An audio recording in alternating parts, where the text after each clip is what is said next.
Good morning, children. Let us start with our third part of kinship caste and class. In this chapter, we'll be studying about Indian kings who were of non-Kshatriya origin. According to the Shastras, that is Dharma Shastras, only Kshatriyas were supposed to be the kings. But it is observed that any person who is able to muster support and resources need not to depend on theory of birth. For example, there are different opinions regarding the origin of the Mauryas. Later, Buddhist texts suggest that they were Kshatriyas. We are talking about Maurya, while the Brahminical texts describe them as the rulers of low origin. Buddhist text says that they were Kshatriyas. Brahminical text says that they were rulers of low origin. The immediate successors of Mauryas were Shungas and Kanvas, who were Brahmins.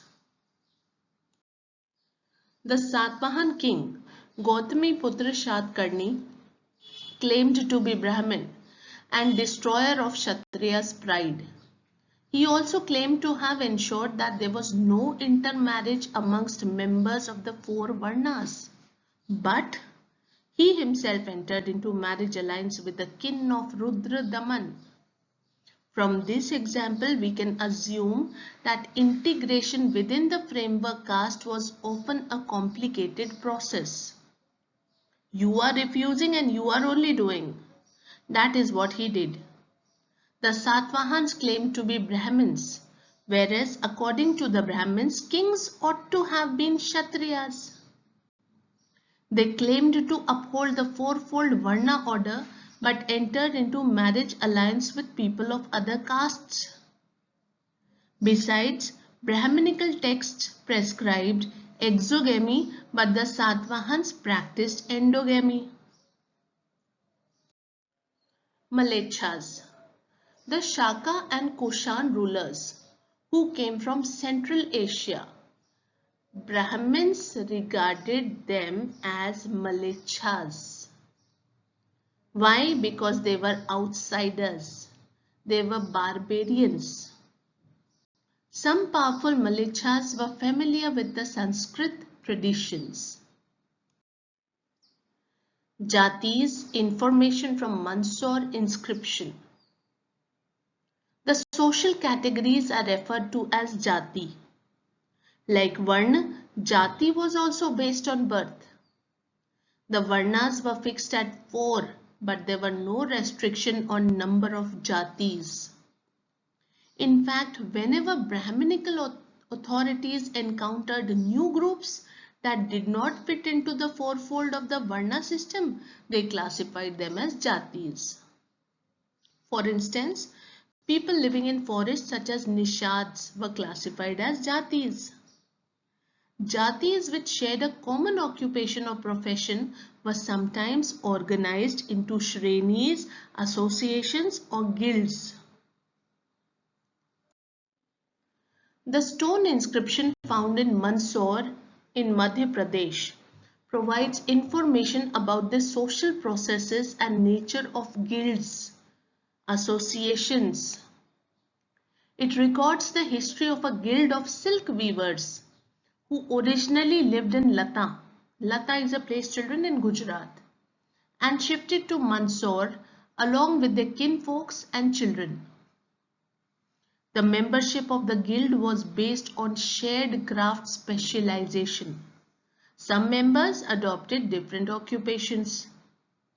The inscription informs us that apart from the common profession shared by the members, they also collectively decided to invest their wealth, earned through craft, and constructed a splendid temple in honor of the sun god.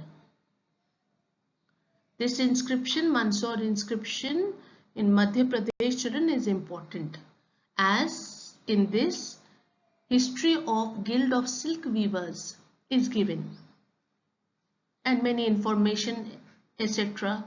is found in this. Beyond the four Varna, There were populations whose social practices were not influenced by Brahminical ideas such as Deshats, nomadic pastoralists, etc. There was a sharing of ideas and beliefs between these people. The Brahmins considered some social categories as untouchables. They were primarily connected with the performance of rituals which they considered as pure. Here we are talking right now in this sentence about the Brahmins.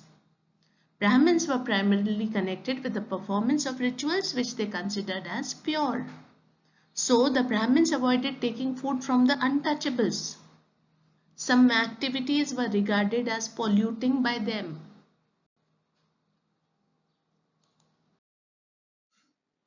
These included handling corpses and dead animals.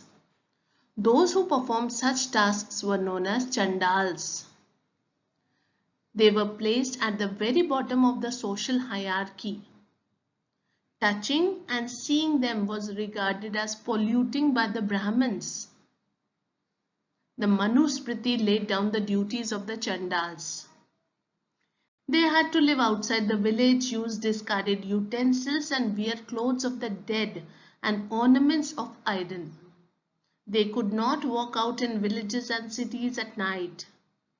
They had to dispose of the bodies of those who had no relatives and serve as executioners.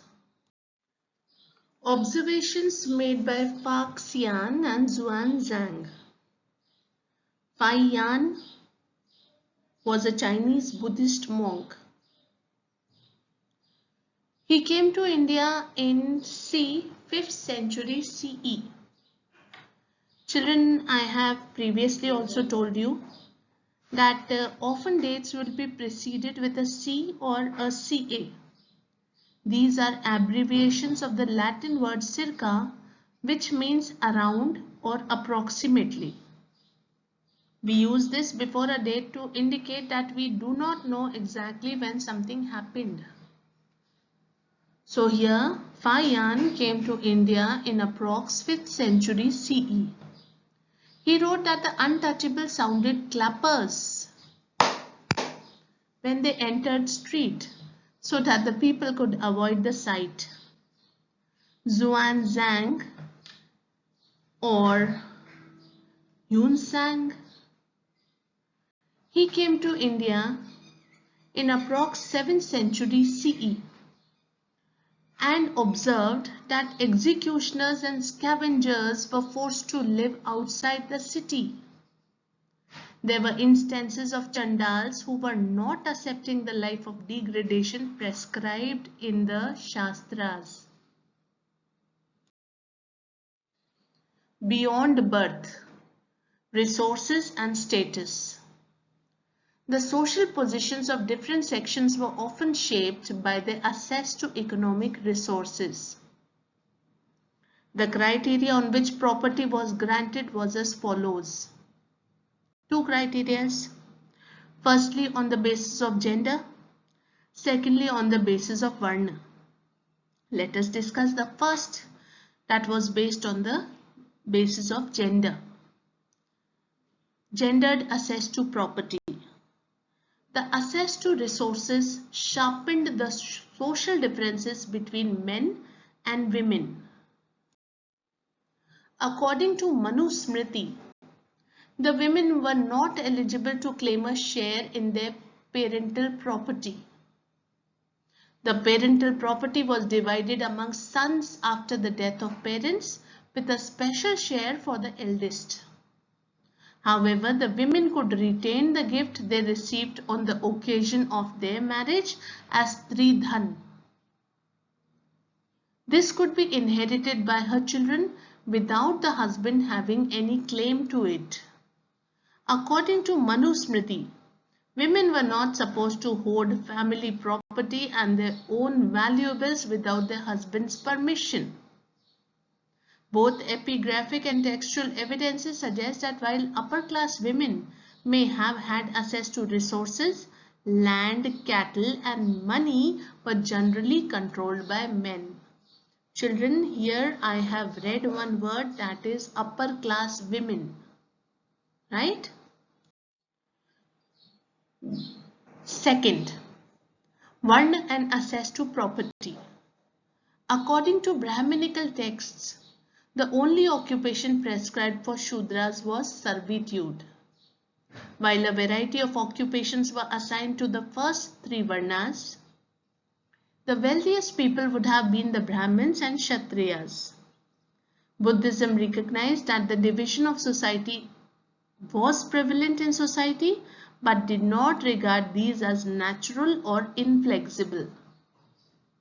They also rejected the idea of claim for higher status on the basis of birth. An alternative social scenario sharing wealth. The Tamil Sangam anthologies or poems illustrate economic, social relationships, suggesting that while there were differences between rich and poor, those who controlled resources were expected to share them. While there were differences between rich and poor, those who controlled resources were expected to share them with the others. Explaining social differences. A social contract. The myth found in Sutta Pitak suggests the institution of kingship was based on human choice, with taxes as form of payment for services rendered by the king. Firstly, I said institution of kingship based on human choice, taxes as a form of payment for services that were given by the king. At the same time, it reveals recognition of human agency in creating and institutionalizing economic relations and social relations. That is, human being was considered as important. It also recognizes the fact that since human beings are responsible for creation of the system, they could also change it in future. It is on them, that is, it was in the hands of human beings. If they wanted, they could also change it in future. That is, they could remove the king. The king was elected by the whole people, and this particular body was called as Mahasammatta.